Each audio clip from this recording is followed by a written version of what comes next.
বদরের প্রান্তে ৩১৩ জন সাহাবা, লক্ষ লক্ষ কাফের, অস্ত্র শস্ত্র লাঠি সুতা, তাদের বিভিন্ন রকমের জিনিসপত্র দিয়ে তারা হাসতে হাসতে ময়দানে আসে আর বলে, আজকে মুসলমানদেরকে নাস্তে নাবুদ করে দিব, আজকে সারা জীবনের মতন ইসলামকে মিটিয়ে দিব। বলেছিল না? কাফেররা বলে নাই? আল্লাহর নবী সিজদায় পড়ে গেলেন, পরওয়ারদিগারে আলম, আল্লাহ তুমি যদি চাও তোমার দিন দুনিয়ার জমিনে বেঁচে থাকবে, যুগ যুগ ধরে কিয়ামত পর্যন্ত বেঁচে থাকবে। আল্লাহ তাআলা তুমি যেদিক দিয়ে পারবে ইসলামকে তুমি সহযোগিতা করবে। আর যদি তুমি মনে করো তোমার দিন থাকবে না, ইসলাম থাকবে না, কোরআন থাকবে না, আল্লাহ তাআলা তুমি যেটা মন করবে সেটাই তোমার কাছে ভালো। বিশ্ব নবীকে হযরত জিবরিল আলাইহিস সালাম এসে বললেন, নবী গো, আপনি মাথাটা উঠুয়ান, আপনি চোখের পানি টুকুটু মুছিয়ে দেন গো নবী, কোনো চিন্তা করবেন না। আজকে আপনার ৩১৩ জন সাহাবাদের নিয়ে কোনো ভয় নাই। আজকে হাজার হাজার ফেরেশতা দিয়ে আসমান থেকে আল্লাহ রাব্বুল আলামিন ফেরেশতা দিয়ে আজকে কাফের বেঈমানদেরকে ধ্বংস করে দেবে। ওদের বদরের প্রান্তে থেকে বেঈমান কাফের মুশরিকের দলেরা, ইসলামের দুশমনেরা, নবীর দুশমন, কোরআনের দুশমন, ময়দান ছেড়ে তারা পালিয়ে গেল। ইসলামের দামামা বেজে গেল, কলেমার দামামা বেজে গেল, ইসলামের জয় হয়ে গেল। জোরে বলুন সুবহানাল্লাহ। সেই আল্লাহ আমাদের আছে, সেই আল্লাহর পবিত্র কোরআনকে আজকে বেঈমানরা শেষ করে দিতে চায়, কিন্তু কোরআনকে শেষ করা যাবে না। কোরআনের মালিক আল্লাহ। আল্লাহ বললেন, ইন্না নাহনু নাযালনা যিকরা ওয়া ইন্না লাহু লাহাফিজুন। কেউ যদি কোরআনের হেফাজত না করে, আল্লাহ বললেন নিজেই কোরআনের মালিক আমি আল্লাহ। এই কোরআনকে কিভাবে কোন দিক দিয়ে হেফাজত করব আমি আল্লাহ যারা পৃথিবীর কেউ বেঈমান বলতে পারবে না, কোন আল্লাহর বান্দা বলতে পারবে না। আমি কিভাবে কোথা দিয়ে কোন দিক দিয়ে হেফাজত করব, ও মুসলমান তোমরা নিজেরাও কোন রকম টের পাবা না। আজকে আমি বলি মুসলমান গো, ও দুরুদি, আজকে গোটা পৃথিবী চাইছে মেন টার্গেট তাদের কোরআনকে বন্ধ করে দিতে হবে, কিন্তু দারুল উলুম দেওবন্দের ঘোষণা শুনলেন, এই তো গত কয়েকদিন আগের ঘটনা। আমি আপনাদেরকে বলি বাবা, আলহামদুলিল্লাহ আপনারা আনন্দিত হবেন, আপনাদের বুকটা ভরে যাবে, আপনাদের মনটা ভরে যাবে, আপনাদের বুকটা ঠান্ডা হয়ে যাবে। দারুল উলুম দেওবন্দ সমীক্ষা করে বলেছে, গোটা পৃথিবীর জমিনে আল্লাহর কোরআন 24 ঘন্টা তেলাওয়াত হয়। খালি তেলাওয়াতই নয়, 6.5 কোটি হাফেজে কোরআন গোটা পৃথিবীর জমিনে মজবুত আছে। একবার চিল্লিয়ে বলুন আলহামদুলিল্লাহ, জোরে বলুন আলহামদুলিল্লাহ। এই কোরআনকে মিটিয়ে দেওয়া যাবে? চিল্লিয়ে বলুন যাবে? যাবে না। ইসলামকে মিটিয়ে দিতে চেয়েছিল ফেরাউন, পারেনি। আপনার নমরুদ পারেনি, আবু জাহেল পারেনি, আবু লাহাব পারেনি, উতবা সাইবা পারেনি। এই যুগের বেঈমানরা ইনশাআল্লাহ পারবে না। একটু হাতটা তুলে আমার আল্লাহকে দেখান ইনশাআল্লাহ। হাত তুলে বলি ইনশাআল্লাহ। নামান এ বাবা, অনেকে মনে করছে মৌলবি দেখতে পাবে না, কিন্তু এ বাপ, আমি দেখার কোনো প্রয়োজন নাই। যিনি দেখনেওয়ালা তিনি দেখছেন। কে তিনি? জোরে বলুন, কে তিনি? যেটা কেউ দেখে না কে দেখে, যেটা কেউ জানে না কে জানে, যেটা কেউ বুঝে না কে বুঝে। সবাই বলে আমি ভালো, আমি জানি কি, আমার মনের গোপন খবর জানে আল্লাহ জি। আলোতে আধারে নির্জনেতে কথা কি করেছো তুমি সব জানে সে, তাহারি চোখে থেকে যাবে না ফাঁকি। আমি জানি কি। মুসলমান গো, সকলের কাছে চালাকি চলবে, আল্লাহর কাছে চলবে না। আল্লাহ বলে বান্দারে, রাতে অন্ধকার দিনে দুপুরে তুমি কোথায় কি করো পৃথিবীর কেউ জানে না, আমি আল্লাহ সব খবর রাখি। তাই আমি আবার আপনাদেরকে বলবো বাবা, ডানে বায়ে পিছনে সামনে ওপরে আর একবার হাতটা তুলে দিয়ে বলি, হুজুর পৃথিবীতে বেঈমানরা যদি চেষ্টা করুক না কেন, ইসলামকে মিটাতে পারবে না, কোরআনকে মিটাতে পারবে না। আর একবার হাতটা উঁচু করে বলি ইনশাআল্লাহ।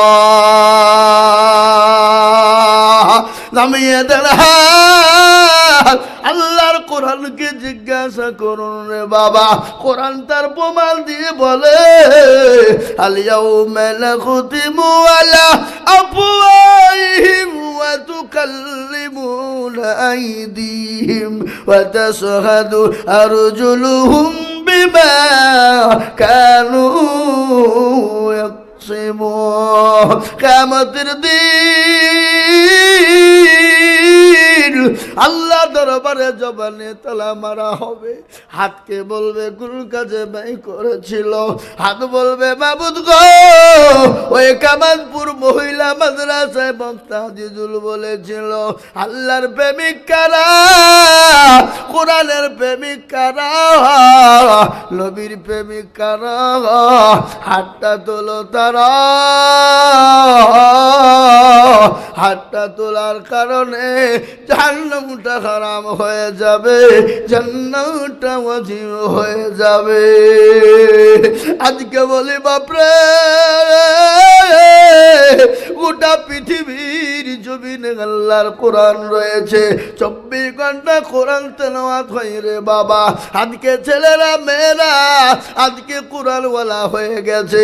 আজকে কামাতপুর মাদ্রাসায় এত ছাত্রী, আপনার মেয়ে আমার মেয়ে, আপনার ছেলে আপনার মেয়ে আমার মেয়ে, আপনার বোন আমার বোন, আজকে তারা কোরআনওয়ালা হয়ে গেছে। আজকে হাফেজে কোরআন আলেমা দ্বীন হয়ে গেছে।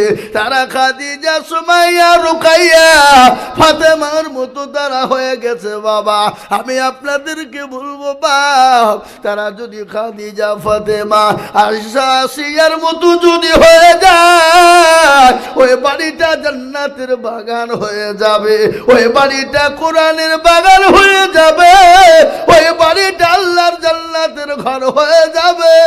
তাই আমি আপনাদেরকে বলবো বাবা, আসুন গো, আপনার আমার ছেলে মেয়েদেরকে কোরআনওয়ালা বানায়, অন্য গরিব এতিম ছেলে মেয়েদেরকে কোরআনওয়ালা বানায়। আল্লাহর তরফ থেকে দুনিয়ার জমিনে মাদাদ আসবে, কবরেতে মাদাদ আসবে।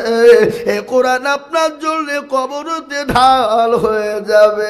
আমি আজিজুল হক, আমি একবার তাকবীর দেব বাবা। গোটা পশ্চিম বাংলা নয়, আসাম, ত্রিপুরা, মেঘালয়, মণিপুর, উড়িষ্যা, বিহার, ঝাড়খণ্ড, পশ্চিম বাংলা, বাংলাদেশের মাটিতে আমি লক্ষ লক্ষ লক্ষ লক্ষ টাকা কোরআনের জন্য বলি। আজ আমাকে বলেছে হুজুর গো, এখানে ছাত্রীদের জায়গা হয় না, তাদের ঘর নাই, তাদের থাকা বড় কষ্ট। হুজুর আমরা একটা জায়গা কিনছি, অন্য জায়গাতে বিল্ডিং করব, ছাত্রীদের জায়গা দিতে পারি নাই, বড় কষ্ট হয়, বুকটা ফেটে যায়, বড় কষ্ট হয় হুজুর। পরের বাড়ির মেয়েদেরকে আমরা পড়াবো বলে নিয়ে এসেছি, তাদেরকে সুন্দর করে খেতে দিতে পারি না, তাদেরকে সুন্দর করে জায়গা দিতে পারি না। হুজুর একটু মানুষের কাছে বলবেন, নবীর প্রেমিকারা কখনোই তারা না করবে না। তাই আমি একবার তাকবীর দিব। ও বাবা, বহু টাকা বহু দিকে যায়, ছেলে মেয়ের পিছনে যায়, আত্মীয় স্বজন বন্ধু বান্ধবের পিছনে যায় রে বাবা। আল্লাহর কোরআনের জন্য এই মজলিসের ভিতরে আমি 10 জন দরদিকে বলবো বাবা, ডানে বায়ে পিছনে সামনে উপরে নিচে আল্লাহওয়ালা নবীর প্রেমিক, ওই ব্যক্তি ততক্ষণ মুমিন হবে না, ওই ব্যক্তি কতক্ষণ মুমিন হতে পারে না। লা ইউমিনু আহাদুকুম হাত্তা ইয়াকুনা আহাব্বা ইলাইহি মিন ওয়ালিদিহি ওয়া ওয়ালাদিহি ওয়ান নাসি আজমাইন। আমার নবী বললেন ওই ব্যক্তি পরকার দিনদার হবে না যতক্ষণ পর্যন্ত নিজের জীবনের থেকে জানমালের থেকে আল্লাহ তার নবীকে বেশি ভালো না বাসবো। ও মুসলমান গো, নবীর মাদ্রাসা আল্লাহর কোরআনকে ভালোবেসে আমি একবার তাকবীর দিব বাবা। তাকবীর দেওয়ার সঙ্গে সঙ্গে ও মুসলমান মাত্র 20,000 করে টাকা, বহু টাকা বহু দিকে যায় বিবি বাচ্চার পিছনে আল্লাহর কোরআনের খিদমতের জন্য আমি একবার তাকবীর দিতে চাই বাবা। তাকবীরের সঙ্গে সঙ্গে বলে হুজুর গো, আমি আল্লাহর কোরআনের জন্য আমার মা বাপ কবরে চলে গেছে, আমি আল্লাহর কোরআনকে মহব্বত করে এই মাদ্রাসার জন্য আমি 20,000 টাকা দিব। একবার জোরে তাকবীর দিয়ে বলি নারে তাকবীর। ইনশাআল্লাহ আল্লাহর কোন দরদি বান্দা আছেন সর্বপ্রথম 20,000 টাকা দেন বালা। ইনশাআল্লাহ এই মজলিসের ভিতরে আল্লাহর কোরআনের মহব্বতে ভালোবেসে মহব্বত দিয়ে সর্বপ্রথমে একজন দরদি মাত্র 20,000 আজকে দেখতে চাই।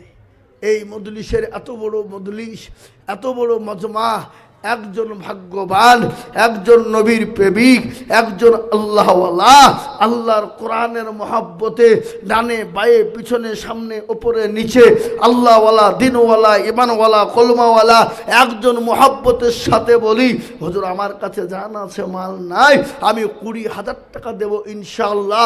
একটু হাতটা তুলে দিয়ে বলি একজন দরদি ইনশাআল্লাহ। নাই হাবাব, এমন কোন মুসলমান, এমন কোন নবীর প্রেমিক, এমন কোন আল্লাহওয়ালা, এমন কোন আল্লাহর বান্দা, এমন কোন কোরআনের প্রেমিক আল্লাহ আপনাকে অর্থ দিয়েছে বাবা, কালকে কেড়ে নিয়ে ভিখারি বানিয়ে দিতে পারেন বাবা। আল্লাহ আপনাকে সম্পদ দিয়েছে, সম্পদ কেড়ে নিতে পারেন বাবা। ঘটনা আপনাদের কাজকে একটা শুনিয়ে দিই।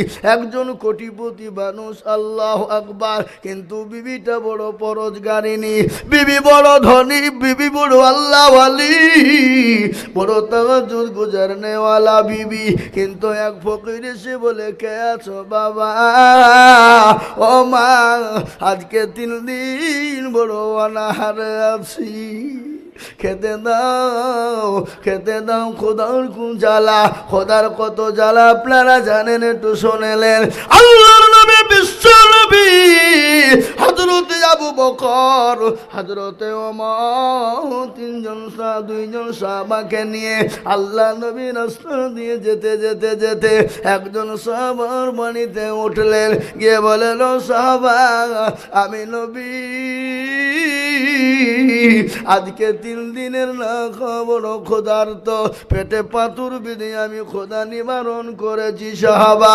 ও সাহাবা, তোমার বাড়িতে যদি খেতে থাকে একটু খাবারের ব্যবস্থা করে দাও।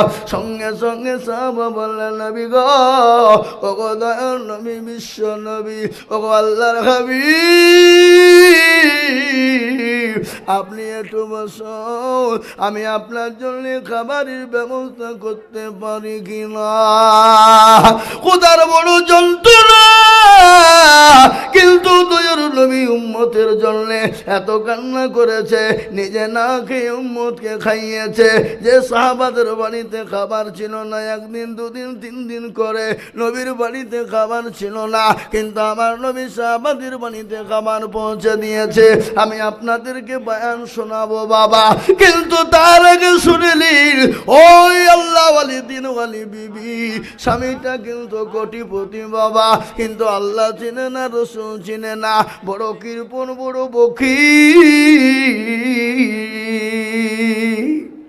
ফকির এসেছে, এসে বলছে কে আছো বাবা? ও মা, আজকে 3 দিনের না খাওয়া, দুটো খেতে দাও, খেতে দাও। বিবি সঙ্গে সঙ্গে ওই ফকিরকে খাবার দেওয়ার জন্য বেরিয়ে যাবে। স্বামী বলে, বিবি গো, খবর উত্তর তুমি খেতে দিবা না, ফকিরকে ভিক্ষা দিবা না। যদি তুমি ভিক্ষা দিয়ে দাও, আমি তোমাকে তালাকের পরোয়ানা দিয়ে দিলাম। কিসের পরোয়ানা? জোরে বলুন। তালাক। আর পৃথিবীর ভিতরে সব থেকে জঘন্যতম জিনিস যেটা, সেটা হলো তালাক। এ মশলা বড় কঠিন, বুঝলেন না? মুসলমান দরদে কান করে শোনেন। কিন্তু বিবি বলল, না না না না, আল্লাহর কোরআন বলেছে, ওয়াম্মা সাইলা ফালা তানহার। তোমার বাড়িতে, তোমার দরজায় যদি কোনো ফকির যায়, কোনো মিসকিন যায়, কোনো সাইল ব্যক্তি যায়, তাকে তুমি ফিরিয়ে দিবে না, তাকে সুন্দর করে দুটো খেতে দিবে, না পারলে সুন্দর ভাষা দিয়ে, নরম ভাষা দিয়ে তাকে বের করে দেবে। কিন্তু ওই কোটিপতি ধনী বাবা বিবি খেতে দিয়েছে, বিবিকে তালাক দিয়ে দিল, কিন্তু ফকিরকে যা ইচ্ছা তাই না নাই বলতে শুরু করে দিল। ওই ফকির কিন্তু আল্লাহর কাছে চোখের পানি ফেলে দিল, আল্লাহ তুমি আমাকে দুনিয়ার জমিনে কেন গরিব বানালে, কেন আমাকে ফকির বানালে, আল্লাহ ও আল্লাহ কেন আমাকে তুমি ভিখারি বানিয়েছো মাওলা। আল্লাহ মানুষের জন্য তো বদদুয়া করতে হয় না, কিন্তু আল্লাহ এই চোখের পানি তোমার দরবারে ফেলে দিলাম, ওই পয়সাওয়ালা ওই বকিল কৃপলকে তুমি তার সুব্যবস্থা করে দিও আল্লাহ। আমি আপনাদেরকে ঘটনা শোনাই বাবা। কোথায় আছে নদীর কুল ভাঙ্গে বকুল করে রে, এই তো নদীর খেলা, সকালবেলায় বাদশার তুই ফকির সন্ধ্যাবেলা।